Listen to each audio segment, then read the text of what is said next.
I loved and still love the first Destiny. Currently, I have over a month into Destiny, which doesn't seem like a lot when compared to others, but considering my schedule, 30 days is a lot. When Destiny 2 was announced in 2017, I was super excited. I even have a poster for Destiny 2 in my room. I was making a switch to PC gaming from Xbox One at the time, so I was concerned that my favorite franchise would be a console exclusive once again. But when it was announced that it was coming to PC, I was beyond excited. I was happy that it was coming to PC, but still concerned that it was coming to Battle.net and not Steam, because I knew they would make more money on Steam. It didn't matter though, because I was still thrilled that it was coming to PC anyways. When the beta was announced, I was not happy, to say the least. The PC beta wouldn't be coming for months. To combat this, I went out and bought an Xbox Live Gold card and downloaded the beta on Xbox One. And when I played the beta, I was astounded. Just from playing the first mission, Strike, and some Crucible, I knew I was in for a treat. The console beta came and went, and later came the PC beta. I played the PC beta, and it was equally as fun, if not more fun, due to the fact that I could now use a keyboard and mouse, which I loved more than the controller. My expectations were moderate, but I was hopeful.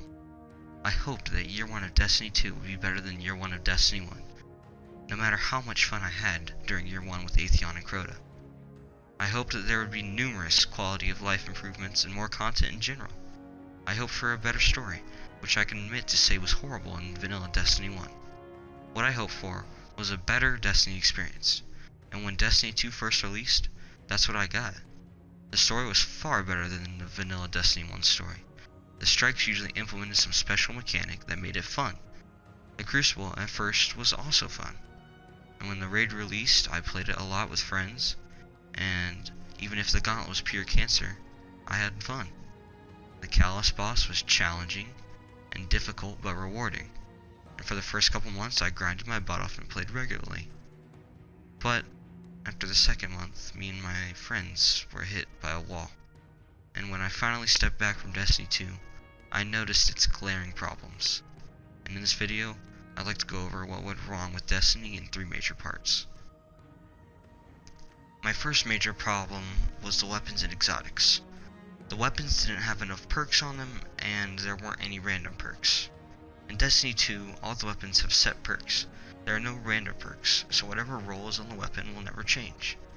And I know they added Masterworks, but to be honest, I have no idea what it does, and I'm pretty sure that it doesn't give you random perks. Another downgrade is the fewer perks on weapons in general. I remember in year 3, an Iron Banner weapon could have up to 9 different options for perks. And a good Destiny 2 weapon, which would be a legendary, would have a max of 6, which is a step down. Another problem of mine is the Destiny 2 exotics. Now I want you to take a step back and remember the last word from Destiny 1. It was super special. It didn't act like a normal hand cannon.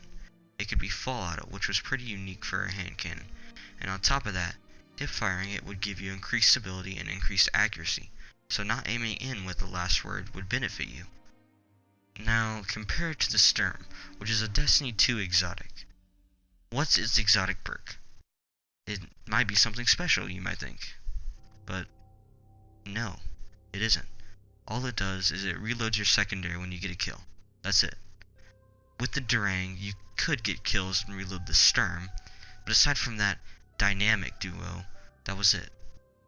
Another example would be my personal favorite exotic pulse rifle from Destiny 1 and the first exotic quest I did, the Bad Juju.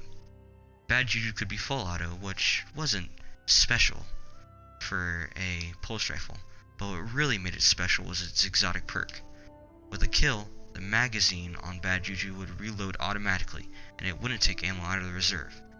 You could switch around some of the perk trees on Bad Juju as well and prioritize range or stability, opening up even more possibilities. Now, take a look at Graviton Lance, which is a Destiny 2 exotic. Its special perk is that the third shot in the burst does more damage and more recoil. Unlike the Bad Juju, the exotic perk isn't special. More damage is nice, but it's not exotic. Plus, in Destiny 2, exotics do not have any perk trees, so what you see is what you get. My second gripe with Destiny 2, which is a major part of the game, be classes and subclasses. I remember my first time playing Destiny. I loaded up the game on the Xbox 360, and I found out that you had to have a hard drive. So I took one out of an old PC and put it on the 360. And when I put it up to the game, I saw the three choices: Hunter, Warlock, or Titan. Me, personally, I chose Hunter. How it looked like an assassin. I thought it was really cool. In Destiny 2, the same classes return, which isn't necessarily a bad thing. But having different classes, or new classes in general, would have been cooler. The classes part really didn't bother me that much, but what really bothered me were the changes to the subclasses. In Destiny 1, there were a multitude of options for subclasses that could completely change your playstyle, with the change of a few buttons. Having these choices were great, but Bungie thought otherwise. In Destiny 2, you have two options for your subclass: the top tree or the bottom tree. I hated this change. It felt like Bungie was completely one-sided toward the more casual game players, and it was a horrible decision. And in general, Destiny 2 just tries to retcon the first Destiny in an effort to make it appeal to everyone. And it's quite the opposite of what I and a lot of others in the Destiny community really wanted from Destiny 2. We wanted more from Destiny 2, not less. And I feel like Bungie is scared to fully embrace Destiny's RPG elements and flesh them out fully. It just makes more sense to Bungie to change Destiny and try to appeal to the more casual audiences. And I know I'm harping on this, but it's just really important and shows Bungie's vision for Destiny in the future. My third and largest gripe would be the Endgame. So let's start with the strikes. In my opinion, I thought they were actually improved upon in Destiny 2. The strikes actually had mechanics that made the boss fun and interesting. All the strikes were unique and had more than just shooting. The problem was how they were implemented in the game. In Destiny 1, there was the weekly heroic strike, which you could play to get marks or engrams, and then there was the nightfall, which you could play to get really good loot or really bad loot. I actually remember getting 23 strange coins once for doing the nightfall. In Destiny 2, they just have the nightfall. It's not a huge change, but a change nonetheless. The worst change, in my opinion, was the exclusion of strike exclusive loot. At first, Destiny 2 did not have strike exclusive loot, and that was a big step back. And there's this one example in Destiny 2 that I will never forget. In Year 2, Fatebringer was not a thing, so instead, you would have to get a specific strike, and you could get a chance of getting the Imago loop. The Imago loop looked the same as Fatebringer with a white paint job instead of a brown one.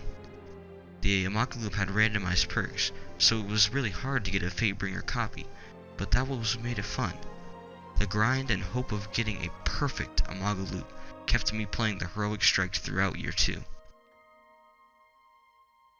Next, I want to talk about raids. The one raid I have played in Destiny 2 is fun, but it's not nearly as interesting as the other ones. I see a lot of people saying that the Destiny 2 raid is better than all the Destiny raids, but I could not disagree more. My favorite raid is Vault of Glass, with Crota falling far behind it a close second. Here's my list: Vault of Glass, Crota, King's Fall, Leviathan, and Wrath of the Machines. Not much can really be said about the raids, besides the fact that the Year 1 expansions do not have raids, but rather raid layers. Leviathan is good, but some parts are lackluster at best, and to me, will never compare to the raids of Destiny 1. Lastly, but maybe most importantly, I wanted to talk about the Crucible. At first, I liked the Crucible. 4v4 seemed like an interesting and cool change. But as I played more throughout the months, the decision to make all the game modes 4v4 was not a good idea. I mean, maybe one 4v4 game mode would be cool, but not all of them. With the Go Fast update, there is weekly playlists, but majority is still 4v4. Another step back in the Crucible is only 4 options in the Crucible. In Destiny 1, all of the game modes had separate icons. If you wanted to play just Supremacy, all you had to do is click on the Supremacy icon. If all you wanted to do was just play Rumble, you could just click the Rumble icon. But in Destiny 2, there are 4 options. There's Quick Play, Competitive, the Weekly Playlist, or Trials of the Nine. That's it. I do not know why they chose this, but it's probably one of the worst decisions that could have been made for Destiny 2. Plus, Destiny 2 doesn't even have private matches yet. I wanted to end this video off on a happy note, so I wanted to tell you guys something. There are changes coming to Destiny 2, and they're gonna be good. I've seen the patch notes, and a lot of the stuff I've ragged on, they're actually gonna change. And it may sound from this video like I hate Destiny 2, but I really don't. I want Destiny 2 to prevail just as much as Destiny 1 did to me. But I just don't want it to be a retconned mess of Destiny 1. I want more Destiny, not less. So I wanted to end this video with a story. I remember watching every reveal stream for Destiny 1. I remember when the Year 2 DLC was revealed to be named Taken King. I remembered watching the reveal stream for Taken King and being beyond excited. I remember watching the reveal stream for the Iron Banner one. I don't remember what it's called. I think it's called Rise of Iron. Yep, that one. I remember watching the reveal stream for Rise of Iron, and I was blown away. Not as much as Taken King, of course, but still blown away. And I just want that feeling with Destiny 2. And I wanted to be excited with Destiny 2 as much as I was with Destiny 1. When I saw the Warmind DLC reveal, I was kind of excited, because some of the changes that I wanted are coming. There's private matches, and they announced later on there's going to be some class changes, and they announced that exotics are, well, becoming more exotic. At the end of the day, if Bungie keeps updating their game and people come back, a video like this will never be necessary.